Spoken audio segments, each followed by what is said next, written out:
Hello friends, welcome back to the channel jobs files in Kannada.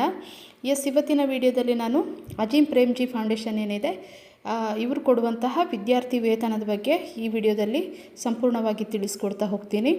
ಅದಕ್ಕಿಂತ ಮೊದಲು ಯಾರೆಲ್ಲ ನನ್ನ ಚಾನಲ್ನ ಸಬ್ಸ್ಕ್ರೈಬ್ ಮಾಡ್ಕೊಳ್ಳಿಲ್ವೋ ದಯವಿಟ್ಟು ಸಬ್ಸ್ಕ್ರೈಬ್ ಮಾಡಿಕೊಡಿ ಮತ್ತು ಪಕ್ಕದಲ್ಲಿರುವಂತಹ ಬೆಲ್ ಐಕಾನ್ ಏನಿದೆ ಇದರ ಮೇಲೆ ಕ್ಲಿಕ್ ಮಾಡಿ. ಇದರಿಂದ ನಾನು ಅಪ್ಡೇಟ್ ಮಾಡುವಂತಹ ಜಾಬ್ನ ನೋಟಿಫಿಕೇಷನ್ ಮೊದಲು ನಿಮಗೆ ತಲುಪುತ್ತೆ ಅಂತ ಹೇಳ್ತಾ, ಅಜೀಂ ಪ್ರೇಮ್ಜಿ ಫೌಂಡೇಶನ್ ಅವರು ಏನಿದ್ದಾರೆ ಅವರು ಆರ್ಥಿಕವಾಗಿ ಹಿಂದುಳಿದಿರುವಂತಹ ವಿದ್ಯಾರ್ಥಿನಿಯರಿಗೋಸ್ಕರ ಅಂದರೆ ಹೆಣ್ಮಕ್ಳಿಗೋಸ್ಕರ ಅವರ ಉನ್ನತ ಶಿಕ್ಷಣಕ್ಕೆ ಹೆಲ್ಪ್ ಮಾಡಲಿಕ್ಕೋಸ್ಕರ ವಾರ್ಷಿಕವಾಗಿ 30,000 ತನಕ ವಿದ್ಯಾರ್ಥಿ ವೇತನವನ್ನು ಕೊಡ್ತಾರೆ.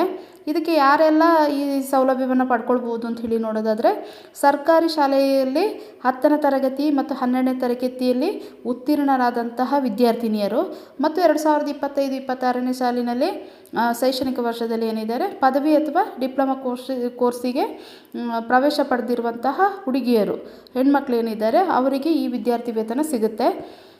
ಇನ್ನು ಅರ್ಜಿ ಸಲ್ಲಿಸಲು ಕೊನೆಯ ದಿನಾಂಕ ಯಾವತ್ತು ಅಂತ ನೋಡೋದಾದರೆ ಸೆಪ್ಟೆಂಬರ್ 30ನೇ ತಾರೀಕಿಗೆ ಲಾಸ್ಟ್ ಡೇಟ್ ಆಗಿರುತ್ತೆ ಅರ್ಜಿ ಸಲ್ಲಿಸಲಿಕ್ಕೆ. ಅರ್ಜಿಯನ್ನು ಸಂಪೂರ್ಣವಾಗಿ ಆನ್ಲೈನ್ ಮೂಲಕವೇ ಸಲ್ಲಿಸಬೇಕು. ಇನ್ನು ಅರ್ಜಿ ಸಲ್ಲಿಸುವ ಲಿಂಕ್ ಏನಿದೆ ಅದನ್ನು ನಾನು ಡಿಸ್ಕ್ರಿಪ್ಷನಲ್ಲಿ ಕೊಟ್ಟಿರ್ತೀನಿ, ಚೆಕ್ ಮಾಡ್ಕೊಳ್ಳಿ. ಇದಕ್ಕೆ ಅರ್ಜಿ ಸಲ್ಲಿಸಲಿಕ್ಕೆ ಯಾರು ಗೌರ್ಮೆಂಟ್ ಸ್ಕೂಲಲ್ಲಿ ಓದ್ತಾ ಇದ್ದೀರಾ ಅಂಥವರಿಗೆ ಮಾತ್ರ ಈ ಅರ್ಜಿ ಸಲ್ಲಿಸಲಿಕ್ಕೆ ಅವಕಾಶ ಇರುವಂಥದ್ದು. ಅಂದರೆ ಹಲವಾರು ಬಾಲಕಿಯರು ಏನಿದ್ದಾರೆ PUC ಆದ ನಂತರ ಕೆಲವೊಂದು ಆರ್ಥಿಕ ಸಮಸ್ಯೆಯಿಂದಾಗಿ ತಮ್ಮ ಶಿಕ್ಷಣವನ್ನು ಮುಂದುವರಿಸಲಿಕ್ಕಾಗದೆ ಅರ್ಧದಲ್ಲಿ ನಿಲ್ಲಿಸ್ತಾರೆ. ಅಂದರೆ ಗ್ರಾಮೀಣ ಪ್ರದೇಶದಲ್ಲಿ ಇಂಥ ಸಮಸ್ಯೆ ಏನಿದೆ ಇದು ಜಾಸ್ತಿ ಇರುತ್ತೆ. ಚಿಕ್ಕ ವಯಸ್ಸಿನಲ್ಲೇ ಮದುವೆಗೆ ಒತ್ತಾಯಿಸುವಂಥ ಸನ್ನಿವೇಶ ಕೂಡ ಇರುತ್ತೆ. ಅದಕ್ಕೆ ಈ PUC ನಂತರ ಉನ್ನತ ಶಿಕ್ಷಣವನ್ನು ಮುಂದುವರಿಸಲಿಕ್ಕೆ ಇಚ್ಛಿಸುವಂತಹ ಅಂದರೆ ಇಷ್ಟಪಡುವಂತಹ ಪ್ರತಿಯೊಂದು ಬಾಲಕಿಯೂ ಕೂಡ ಈ ಅವಕಾಶ ಸಿಗಲಿ ಅಂತ ಹೇಳ್ಬಿಟ್ಟು ಅವರು 30,000 ತನಕ ವಿದ್ಯಾರ್ಥಿ ವೇತನವನ್ನು ಕೊಡುವಂಥದ್ದು. ಇನ್ನು ಅರ್ಜಿ ಸಲ್ಲಿಕೆಗೆ ನಾನು ಹೇಳಿದಾಗೆ 30ನೇ ತಾರೀಕು ಸೆಪ್ಟೆಂಬರ್ 30ನೇ ತಾರೀಕಿಗೆ ಲಾಸ್ಟ್ ಡೇಟ್ ಆಗಿರುತ್ತೆ. ಇನ್ನು ಯಾವ ರಾಜ್ಯದ ವಿದ್ಯಾರ್ಥಿನಿಯರಿಗೆ ಈ ಸ್ಕಾಲರ್ಶಿಪ್ಗೆ ಅಪ್ಲೈ ಮಾಡ್ಬೋದು ಅಂತೇಳಿ ನೋಡೋದಾದರೆ, ಭಾರತದ 19 ರಾಜ್ಯಗಳು ಮತ್ತು ಕೇಂದ್ರಾಡಳಿತ ಪ್ರದೇಶದ ವಿದ್ಯಾರ್ಥಿನಿಯರಿಗೆ ಈ ಸ್ಕಾಲರ್ಶಿಪ್ಗೆ ಅಪ್ಲೈ ಮಾಡ್ಬೋದು. ಯಾವ ರಾಜ್ಯಗಳಂತೆಲ್ಲ ನೋಡೋದಾದರೆ ಇದು ಅರುಣಾಚಲ ಪ್ರದೇಶ ಇರ್ಬೋದು, ಅಸ್ಸಾಂ ಇರ್ಬೋದು, ಬಿಹಾರ, ಛತ್ತೀಸ್ಗಢ, ಜಾರ್ಖಂಡ್, ಕರ್ನಾಟಕ ಮತ್ತು ಮಧ್ಯಪ್ರದೇಶ, ಮಣಿಪುರ, ಮೇಘಾಲಯ, ಮಿಜೋರಾಂ, ನಾಗಾಲ್ಯಾಂಡ್, ಒಡಿಶಾ, ಪುದುಚೇರಿ, ರಾಜಸ್ಥಾನ, ಸಿಕ್ಕಿಂ, ತೆಲಂಗಾಣ, ತ್ರಿಪುರ, ಉತ್ತರ ಪ್ರದೇಶ ಮತ್ತು ಉತ್ತರಾಖಂಡ್ ಈ ರಾಜ್ಯದ ವಿದ್ಯಾರ್ಥಿನಿಯರಿಗೆ ಈ ಸ್ಕಾಲರ್ಶಿಪ್ಪಿಗೆ ಅಪ್ಲೈಯನ್ನು ಮಾಡ್ಬೋದು. ಇನ್ನು ಅಪ್ಲಿಕೇಶನ್ನ ಯಾವ ರೀತಿ ಹಾಕಬೇಕು ಮತ್ತು ಏನೆಲ್ಲ ಡಾಕ್ಯುಮೆಂಟ್ ಬೇಕು ಅಂತೇಳಿ ನೋಡೋದಾದರೆ, ಅರ್ಜಿಯನ್ನು ಆನ್ಲೈನ್ ಮೂಲಕನೇ ಹಾಕಬೇಕು. ಅಜೀಂ ಪ್ರೇಮ್ಜಿ ಫೌಂಡೇಶನ್ ಏನಿದೆ ಅವ್ರದ್ದು ಅಫಿಷಿಯಲ್ ವೆಬ್ಸೈಟ್ ಏನಿದೆ ಆ ವೆಬ್ಸೈಟಲ್ಲಿ ಅಪ್ಲಿಕೇಶನ್ ಹಾಕಬೇಕು. ಇನ್ನು ಅಪ್ಲಿಕೇಶನ್ ಹಾಕುವಾಗ ಯಾವುದೇ ಫೀಸ್ ಇರೋದಿಲ್ಲ ಮತ್ತು ಡಾಕ್ಯುಮೆಂಟ್ನ ಕೂಡ ಅಪ್ಲೋಡ್ ಮಾಡಲಿಕ್ಕಿರ್ತದೆ. ಎಲ್ಲ ಒರಿಜಿನಲ್ ಡಾಕ್ಯುಮೆಂಟ್ ಏನಿದೆ ಎಜುಕೇಷನ್ಗೆ ಸಂಬಂಧಿಸಿದಂತಹ ಒರಿಜಿನಲ್ ಡಾಕ್ಯುಮೆಂಟನ್ನು ಕಲರ್ಡ್ ಕಾಪಿಯನ್ನು ಸ್ಕ್ಯಾನ್ ಮಾಡಿ ಅಪ್ಲೋಡ್ ಮಾಡಬೇಕಾಗತ್ತೆ. ಏನೆಲ್ಲ ಡಾಕ್ಯುಮೆಂಟ್ ಬೇಕು ಅಂತೇಳಿ ನೋಡೋದಾದರೆ, ನಿಮ್ಮದು ಇತ್ತೀಚಿಂದ ಪಾಸ್ಪೋರ್ಟ್ ಸೈಜ್ ಒಂದು ಫೋಟೋಸು ಮತ್ತು ಆಧಾರ್ ಕಾರ್ಡ್ ಬೇಕು. ಇನ್ನು ಬ್ಯಾಂಕಿಗೆ ಅಕೌಂಟು ನಂಬರ್ ಬೇಕು, ಅಂದರೆ ನಿಮ್ಮದು ಪಾಸ್ಬುಕ್ಕು ಇರ್ಬೋದು ಅಥವಾ 1 ತಿಂಗಳ ಬ್ಯಾಂಕ್ ಸ್ಟೇಟ್ಮೆಂಟ್ ಏನಿದೆ ಇದೆರಡರಲ್ಲಿ ಯಾವುದಾದ್ರೂ ಒಂದು ಬೇಕಾಗುತ್ತೆ. ಇನ್ನು 10ನೇ ತರಗತಿಯ ಒರಿಜಿನಲ್ ಮಾರ್ಕ್ಸ್ ಕಾರ್ಡ್ ಬೇಕು.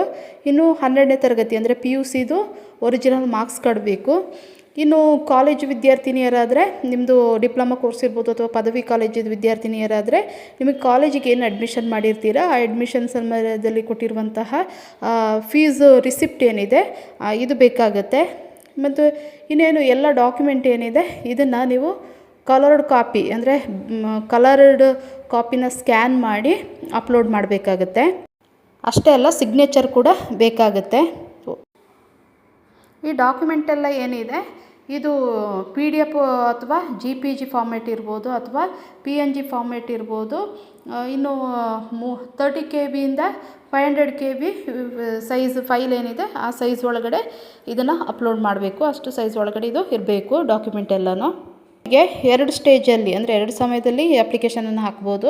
ಫಸ್ಟ್ ಸ್ಟೇಜಲ್ಲಿ ಯಾವತ್ತು ಅಂತೇಳಿ ನೋಡೋದಾದರೆ ಸೆಪ್ಟೆಂಬರ್ 10ರಿಂದ ಸೆಪ್ಟೆಂಬರ್ 30ನೇ ತಾರೀಕಿನ ತನಕ. ಇನ್ನು ಸೆಕೆಂಡ್ ಸ್ಟೇಜ್ ಜನವರಿ 10ರಿಂದ ಜನವರಿ 31ನೇ ತಾರೀಕು ತನಕ ಅಪ್ಲಿಕೇಶನನ್ನು ಹಾಕ್ಬೋದು. ಅವ್ರದ್ದು ಅಫಿಷಿಯಲ್ ವೆಬ್ಸೈಟ್ ಏನಿದೆ ಅದರ ಲಿಂಕನ್ನು ನಾನು ಡಿಸ್ಕ್ರಿಪ್ಷನಲ್ಲಿ ಕೊಟ್ಟಿರ್ತೀನಿ, ಚೆಕ್ ಮಾಡ್ಕೊಳ್ಳಿ. ಅದರ ಮೂಲಕ ಅಪ್ಲಿಕೇಶನನ್ನು ಹಾಕಿ. ಒಳ್ಳೆಯ ಅವಕಾಶ ಹೆಣ್ಮಕ್ಳಿಗೆ, ಯಾರೋ ಆರ್ಥಿಕವಾಗಿ ಹಿಂದುಳಿದಿರ ಅಂತಹ ಹೆಣ್ಮಕ್ಳು ಏನಿದ್ದಾರೆ ಅವರಿಗೆ ಆರಾಮಾಗಿ ಸ್ಕಾಲರ್ಶಿಪ್ಗೆ ಅಪ್ಲೈ ಮಾಡ್ಬೋದು. ಅಂದರೆ ವರ್ಷಕ್ಕೆ 30,000 ತನಕ ಸ್ಕಾಲರ್ಶಿಪ್ ಸಿಗುತ್ತೆ. ಯಾರಿಗಾದರೂ ಎಲಿಜಿಬಲ್ ಇದ್ದರೆ ಈ ಸ್ಕಾಲರ್ಶಿಪ್ಗೆ ಅಪ್ಲೈ ಮಾಡಿ ಅಂತ ಹೇಳ್ತಾ, ಇವತ್ತಿನ ವಿಡಿಯೋದಲ್ಲಿ ನಾನು ಅಜೀಂ ಪ್ರೇಮ್ಜಿ ಫೌಂಡೇಶನಿಂದ ಕೊಡುವಂತಹ ಸ್ಕಾಲರ್ಶಿಪ್ ಬಗ್ಗೆ ಸಂಪೂರ್ಣವಾಗಿ ತಿಳಿಸ್ಕೊಟ್ಟಿದ್ದೀನಿ. ಈ ವಿಡಿಯೋ ನಿಮ್ಗೆ ಇಷ್ಟವಾಗಿದೆ ಅಂತ ಅಂದ್ಕೋತೀನಿ. ಇಷ್ಟವಾದಲ್ಲಿ ಒಂದು ಲೈಕ್ ಕೊಡಿ ಮತ್ತು ಫ್ಯಾಮಿಲಿ ಮತ್ತು ಫ್ರೆಂಡ್ಸ್ ಜೊತೆ ಶೇರ್ ಮಾಡ್ಕೊಳ್ಳಿ ಅಂತ ಹೇಳ್ತಾ, ಥ್ಯಾಂಕ್ ಯು ಫಾರ್ ವಾಚಿಂಗ್.